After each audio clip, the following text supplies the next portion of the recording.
যারা আমাদের এই তথ্যচিত্রটি দেখছেন সবাইকে শুভেচ্ছা। আর আপনি যদি আমাদের চ্যানেলে নতুন হয়ে থাকেন, চ্যানেলটি সাবস্ক্রাইব করার সাদর আমন্ত্রণ।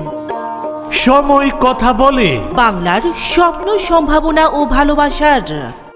টাঙ্গাইলের তাঁত শিল্প বাংলার ঐতিহ্যের অন্যতম অংশ। বিখ্যাত টাঙ্গাইলের শাড়ি, লুঙ্গি ও অন্যান্য তাঁতের পোশাক তৈরি হয় এখানকার তাঁতিদের হাতে। কিন্তু এবারের ঈদের বাজারে কেনাবেচা কম হওয়ায় হতাশ তাঁত শ্রমিক ও ব্যবসায়ীরা। কেন এই মন্দাভাব? চলুন শুনে আসি তাদের কথা।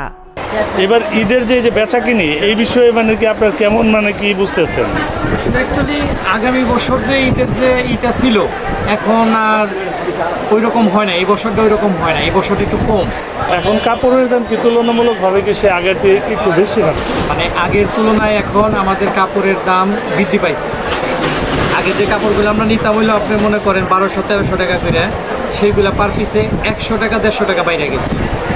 এতে করে কি ক্রেতার কি ঘাটতি মনে হচ্ছে? ঘাটতি, অবশ্যই ঘাটতি, কারণ মানুষের তো এখন মনে করেন আগের মতো ইনকাম নাই। ঈদ মানেই কেনাকাটার ধুম, কিন্তু টাঙ্গাইলের তাঁত শিল্পে এবারে সেই চিরচেনা চিত্র দেখা যাচ্ছে না।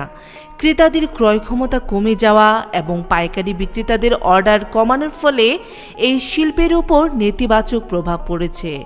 এক সময় ব্যস্ত থাকা তাঁত শ্রমিকরা এখন অলস সময়ে পার করছেন। কাজের অভাবে তাদের আয় কমে গেছে, সংসার চালাতে হিমশিম খেতে হচ্ছে। অনেকেই তাঁত শিল্পের এ পেশা বাদ দিয়েছে। তাঁত শ্রমিক করটিয়া বাজারের ব্যবসায়ীরা বলছেন, ঈদের সময় যেখানে প্রতিদিন লাখ টাকার বেচা বিক্রি হতো, এবার সেখানে অর্ধেকও হচ্ছে না। এদিকে বাজার বিশেষজ্ঞরা বলছেন, দেশে অর্থনৈতিক সংকট, জীবনযাত্রার ব্যয় বৃদ্ধি এবং ফ্যাশনের পরিবর্তন তাঁত শিল্পকে পিছিয়ে দিয়েছে অনেকটাই। বেচাকিনি কেমন? তুলনামূলকভাবে কি একটু কম? বেচাকিনি কিরকম? মোটামুটি কম না?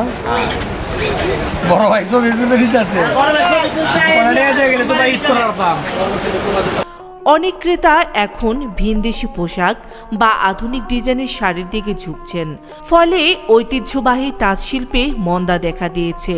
তাঁত শিল্পকে বাঁচাতে দরকার সরকারি সহায়তা, সহজ ঋণ, ডিজিটাল মার্কেটিং এবং অনলাইন বিক্রয়ের প্রসার। যদি তাঁতিরা নতুন ডিজাইন ও প্রযুক্তির সঙ্গে খাপ খাইয়ে নিতে পারেন, তাহলে হয়তো আবার প্রাণ ফিরে পাবে এই ঐতিহ্যবাহী তাঁত শিল্প। টাঙ্গাইলের তাঁত শিল্প শুধু এখানকার মানুষের জীবিকা নয়, এটি বাংলার সংস্কৃতি ও ঐতিহ্যের প্রতীক। আমরা যদি সবাই মিলে এই শিল্পকে এগিয়ে নিতে সাহায্য করি, তবে হয়তো আগামী দিনগুলোতে তাঁতিরা আবার হাসি মুখে তাঁতের সুতোয় জীবনের গল্প বুনতে পারবেন। আর হ্যাঁ, তথ্যচিত্রটি ভালো লাগলে লাইক, শেয়ার করতে ভুলবেন না। আর কমেন্টসে জানাবেন আর কি কি ধরনের তথ্যচিত্র আপনি দেখতে চান। প্রিয় ভিউয়ার্স, ইতিহাস, ঐতিহ্য, কৃষি আর প্রকৃত বাংলার রূপ দেখতে সময় কথা বলে চ্যানেলের সঙ্গে থাকুন। সাবস্ক্রাইব, কমেন্টস করে আমাদের সামনের কাজগুলো করার অনুপ্রেরণা দিন।